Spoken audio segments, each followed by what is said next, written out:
la caravane de la Gitane sans filtre pour votre tirage du mois de février 2024.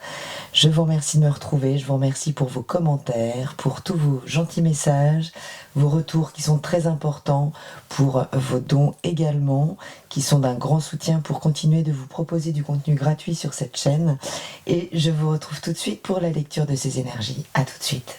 Bienvenue, voyageurs Capricorne, pour la lecture des énergies de votre mois de février 2024. Alors, ce mois de février se fera avec la vibration de l'as de bâton, ce qui est plutôt sympathique puisque on nous parle avec chaque as du renouvellement possible d'un potentiel. Et ici, on nous parle de nos désirs, de notre motivation, de notre force vitale.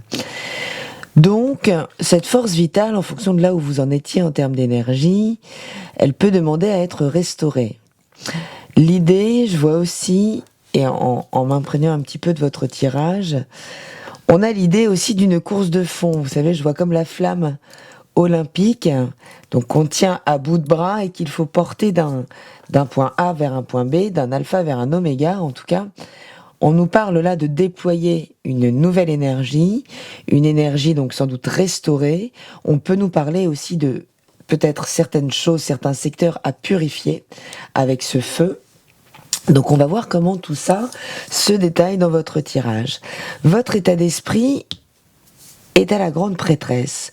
La grande prêtresse nous parle des énergies féminines, de gestation, donc vous pourriez tout à fait être enceinte évidemment, mais de gestation de toute forme de projet, de quelque chose qui se prépare mais à l'intérieur de nous, dans une forme de silence.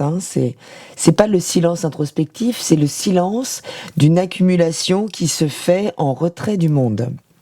Avec la grande prêtresse, on peut nous parler d'une grande intuition, de recevoir vraiment beaucoup d'informations, mais le tout dans le silence.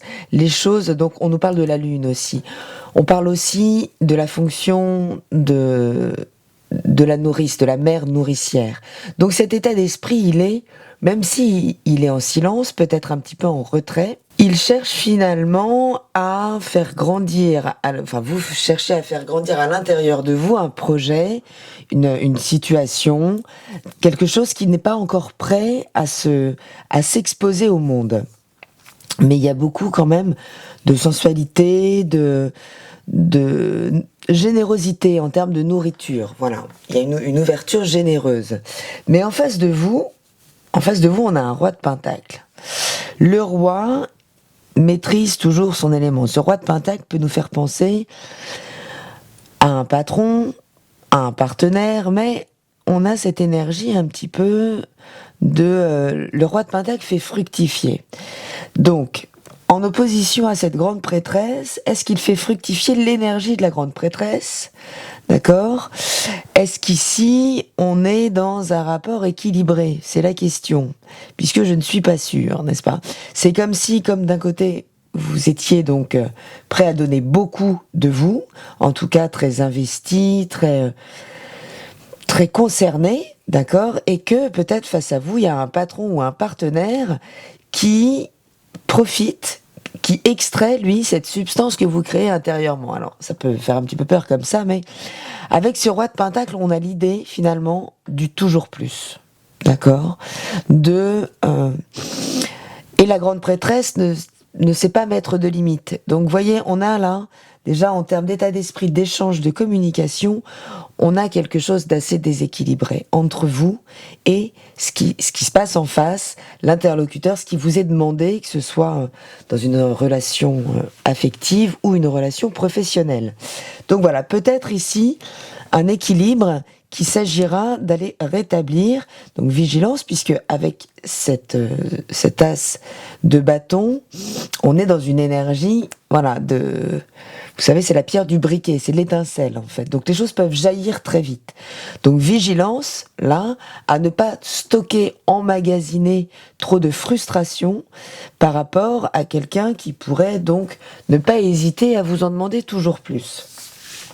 Au niveau de la dimension affective et sentimentale, avec ce 4 bâtons, vous êtes dans l'engagement, vous êtes investi vers la stabilité.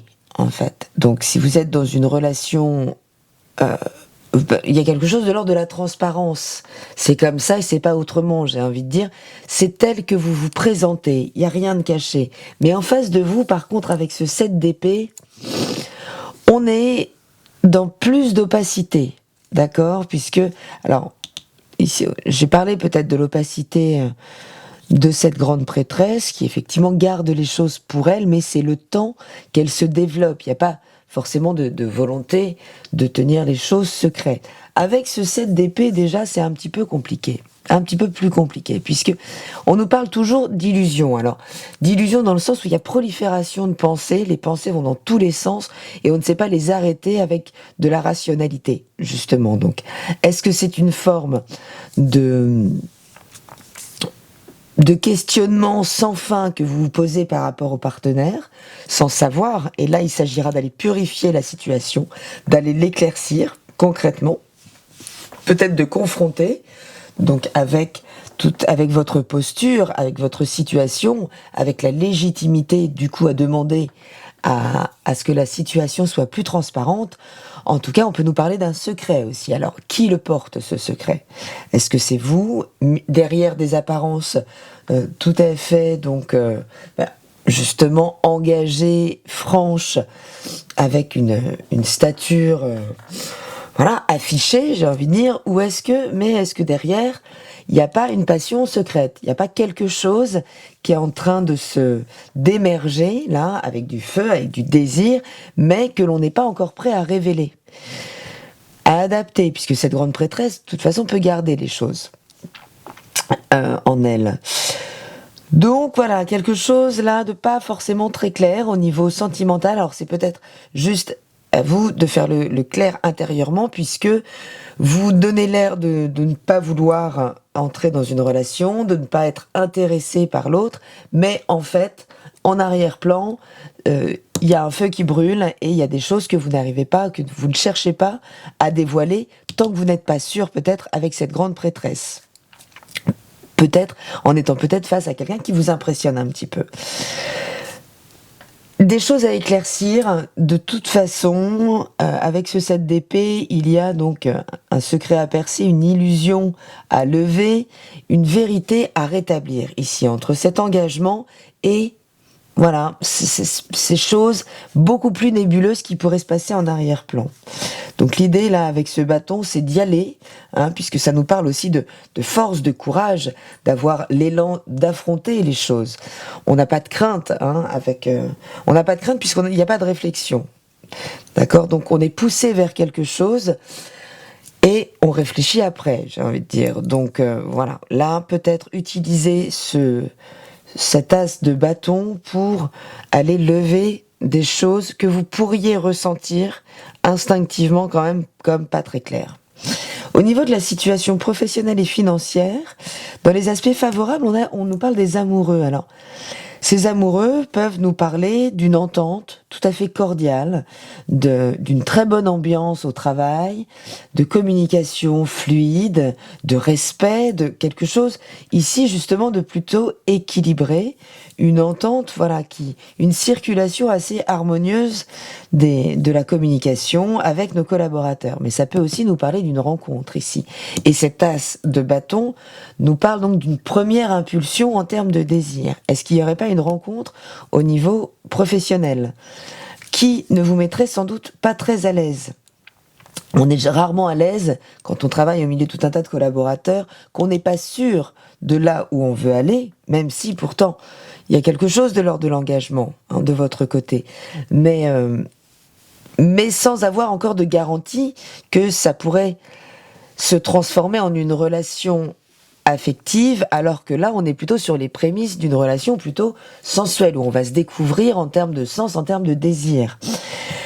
Donc peut-être une rencontre, mais qui pourrait quand même, voilà, vous laisser un petit peu dans le doute, dans l'expectative, puisque dans les obstacles, on a la roue de fortune.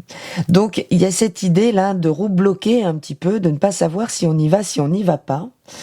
Donc au niveau professionnel, parce que tout le monde ne sera pas concerné par une relation affective ou séduisante au sein du milieu professionnel.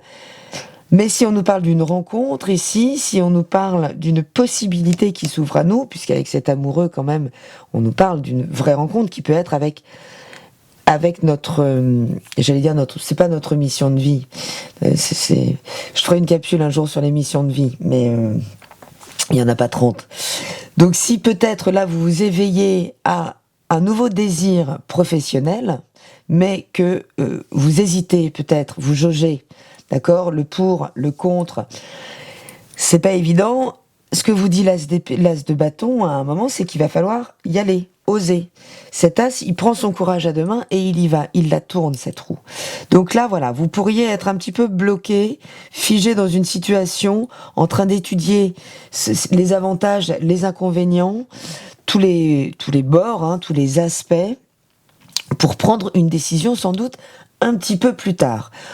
Mais les choses quand même fourmillent intérieurement. J'ai envie de dire, il se passe beaucoup de choses intérieurement, que ce soit dans la gestation d'un projet, que ce soit dans le fait d'étudier intérieurement la possibilité d'une relation, que ce soit dans un ressenti qui pourrait se développer par rapport à des éventuelles suspicions, une réflexion entre peut-être deux situations professionnelles. En tout cas, voilà, effectivement, ce feu, il est intérieur, il peut être assez mental. Même si cette grande prêtresse est plus concernée par les émotions. Cet état d'esprit, en fait, utilise ses émotions pour se nourrir avant d'exprimer donc ce qu'il aura... d'avant d'exprimer tout ce qu'il aura cultivé en son fort intérieur.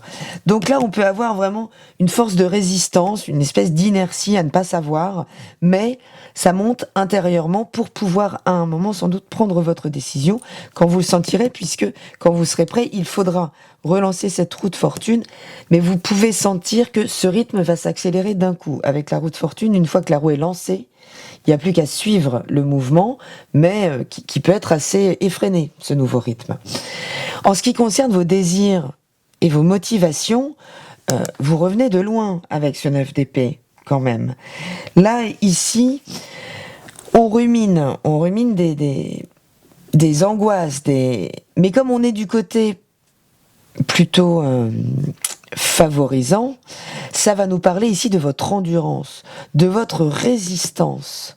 D'accord ? Ça fait un petit bout de temps que vous tenez le coup, sans doute encore peut-être animé par un désir, mais qui arrive à sa fin quand même. On arrive à la fin de quelque chose. Donc, est-ce que c'est l'épuisement là d'une relation dans laquelle vous êtes engagé, mais l'autre se défile, se débine, et là, vous avez été au bout de quelque chose, vous allez prendre votre courage à deux mains pour dire, bon, maintenant terminé, en fait, moi ce qui me correspond c'est ça, à partir du moment où je sens que tu me caches des choses, on arrête, j'ai besoin de cette transparence, de purifier cette situation, mais en tout cas, vous pouvez au moins vous reconnaître que vous aurez été patient, vous aurez été endurant, vous aurez encaissé beaucoup d'angoisse, vous aurez gardé beaucoup de choses intérieurement avant de pouvoir les annoncer. Et ce 6 de Pentacle, hein, de la même manière que ce roi de Pentacle s'oppose à la grande prêtresse, qui est une vibration de générosité, de donner, recevoir, équilibré, hein, normalement, ici, dans ces oppositions, nous parle à nouveau, potentiellement, d'un abus de votre générosité. Donc, voilà, vous avez été sans doute très patient, très endurant, vous avez peut-être beaucoup pris sur vous, là, les Capricornes, mais quand il y en a assez, quoi. C'est-à-dire que là, il y a trop de déséquilibre entre ce que vous offrez et ce que vous recevez, et que ça pourrait commencer à faire monter cette cocotte qui pourrait se libérer joyeusement dans ce mois de février pour finalement rétablir un équilibre, une forme d'équité entre la richesse, la transparence de ce que vous souhaitez offrir dans une relation, qu'elle soit professionnelle ou affective. Mais c'est comme si, voilà, vous reteniez encore beaucoup les choses. Vous pourriez vraiment hésiter à quitter un emploi, puisqu'on pourrait vous faire non pas un chantage affectif, mais trouver les mots, en fait, pour savoir tirer le meilleur de vous. Sauf que il y a un retour qui ne se fait pas. Et vous ne pouvez pas vous y retrouver. Donc, voilà, vous pourriez ce mois-ci être pris du feu, là, d'aller rétablir les choses, trouver le courage d'affronter ce qui n'est pas juste, ce qui n'est pas équitable, pour peut-être vous aider à trancher, à prendre une décision et retourner cette roue au niveau financier professionnel pour à un moment effectivement pouvoir là incarner cette pleine puissance, ce nouveau potentiel qui s'offre dans votre vie, mais qui demande quand même là des réajustements, qui demande de rééquilibrer certains rapports, hein, peut-être dans plusieurs secteurs de votre vie, pour récupérer votre dû, en tout cas à la mesure de ce que vous avez offert, qui est d'une grande qualité et qui demande aujourd'hui donc eh bien son retour. C'est aussi simple que ça. Donc courage les Capricornes, mais vous en aurez du courage. Il peut être temps là, c'est l'heure de rétablir les choses. Plus d'équité, plus d'équilibre, purifier les situations, clarifier ce que vous sentez un petit peu opaque et profiter donc de l'élan de cet as de bâton pour vous ouvrir, pour vous offrir un nouveau cycle dans votre vie, beaucoup plus équitable en ce qui vous concerne. Je vous embrasse et je vous dis à très bientôt dans la caravane de la Gitane sans filtre. Salut!